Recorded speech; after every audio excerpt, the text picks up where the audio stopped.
What's up, man? I just got back from England, by the way. Oh yeah, how was it? Cold, wet, miserable? It was cold and wet as usual. Sure. So let's talk about your racing. Versus Formula One and Formula E is definitely more strategy involved than how fast your car is, right?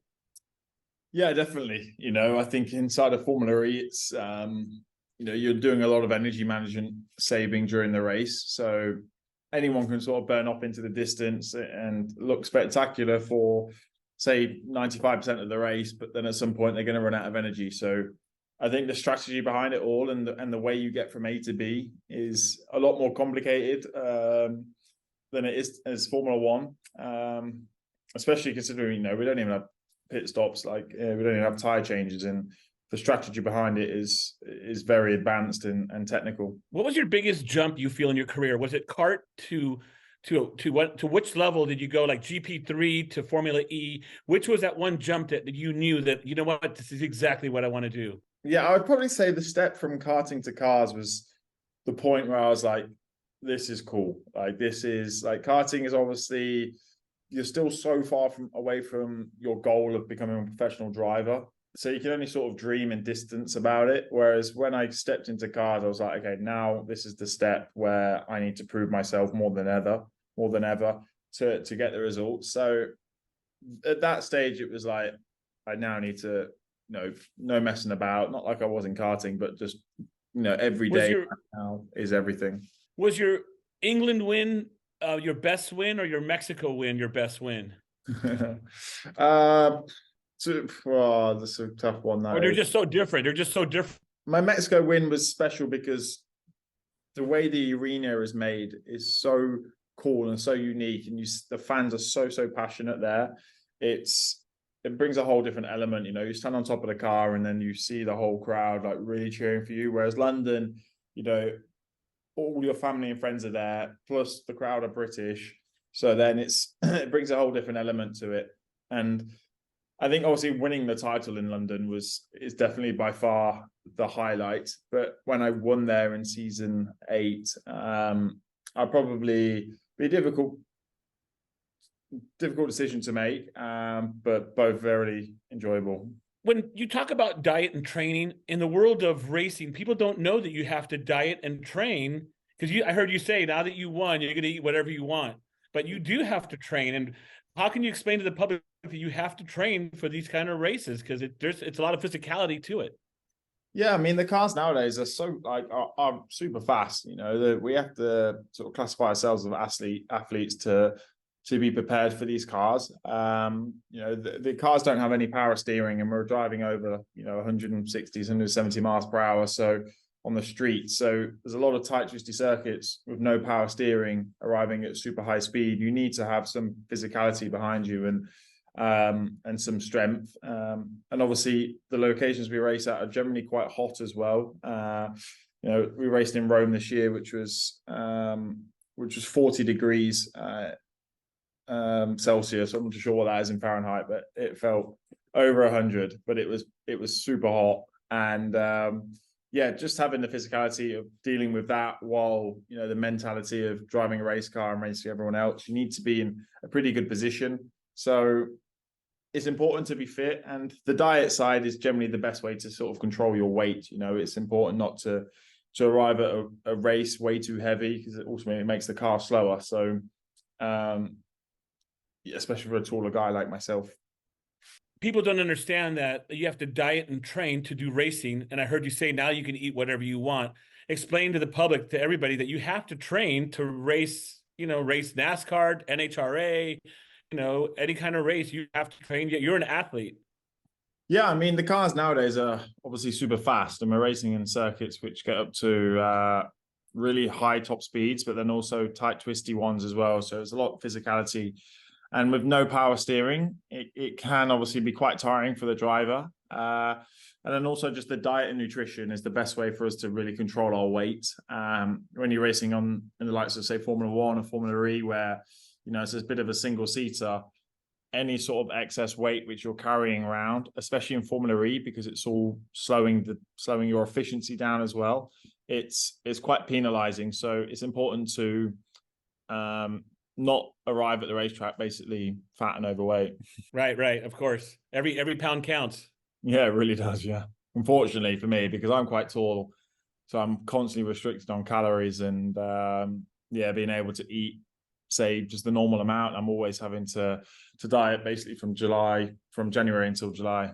When you're in a race and you're going over the track over and over again, your apex points a little bit as the race goes on, or you keep it all the same? I'd say in a normal combustion engine, you keep it all the same because you arrive at the same speed every single lap, the same, and generally there's not too much changing. Whereas in Formula E, because the race is always evolving, and you're obviously lifting and coasting and recharging the battery differently each lap, you have to be able to predict where you're going to sort of end up inside the corner before you even arrive there. So yeah, I would say your apex line and your braking points, probably your braking points more than anything, are changing the most. And honestly, it does catch some drivers out. You can arrive at some, like the next straight, maybe 10 to 15 miles per hour faster because you've decided to spend that energy. And then you try and brake at the same point or even a little bit earlier, and it's not quite enough. And, then you can make a crash, or especially on the tight, twisty circuits, you're racing on street circuits. So there's no big runoff, you're just going to crash straight directly into a wall. So it's challenging. And that's one of the, what makes it so rewarding when you get it right as well, I would say. Have you heard of our American National Hot Rod Association, where it's two dragsters that take off at 130 miles to outdo each other? Would you do anything like that? Have you seen them? Have you seen our dragsters? I have seen your drag strips, yeah, and they're absolutely mental. Would I do that? Probably not, to be honest. I think it's super cool what they do and how quick those cars are. But the margin for error, especially if I was driving it, would be far too high.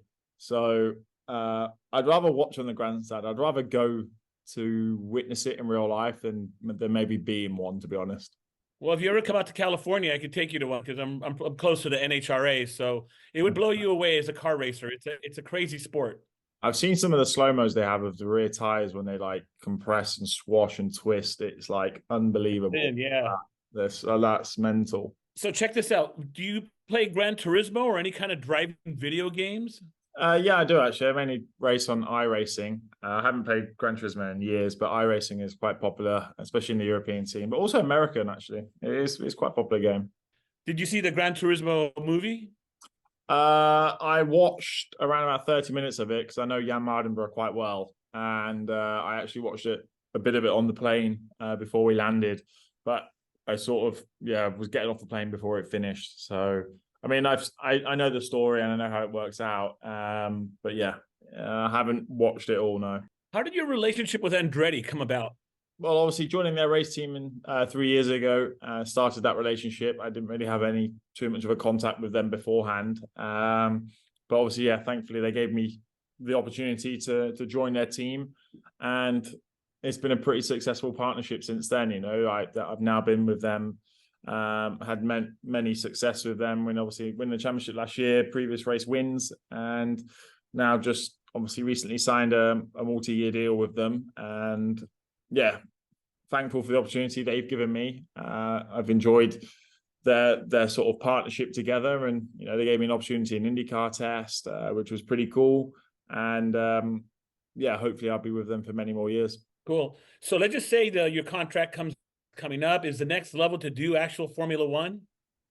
I mean, from my side, it's not a massive or easy decision to make. I would say, there's a few things what would need to be aligned with that. I wouldn't just be jumping into the first heat which came available. I feel like I'm in a very good position inside of Formula E and very happy with where I'm at. But Formula One is obviously brings massive exposure. It would be obviously good for my career in terms of that side of it. But, it can quite easily go wrong as well.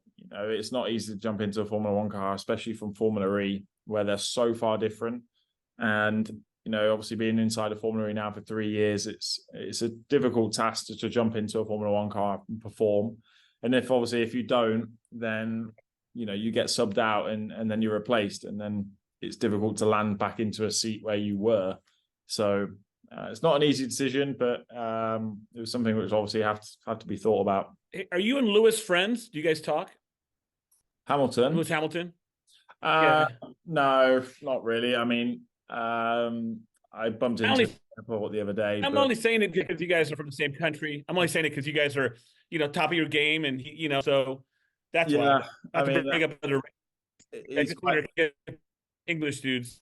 Yeah, I mean, he's quite busy doing Formula One, so these guys are never at home, so it's super challenging for them to, I think, get any personal life. So yeah, he's generally over in Monaco most of the time. All right, bro. Well, listen, it's a pleasure to talk to you. Okay, pleasure. Thank you so much.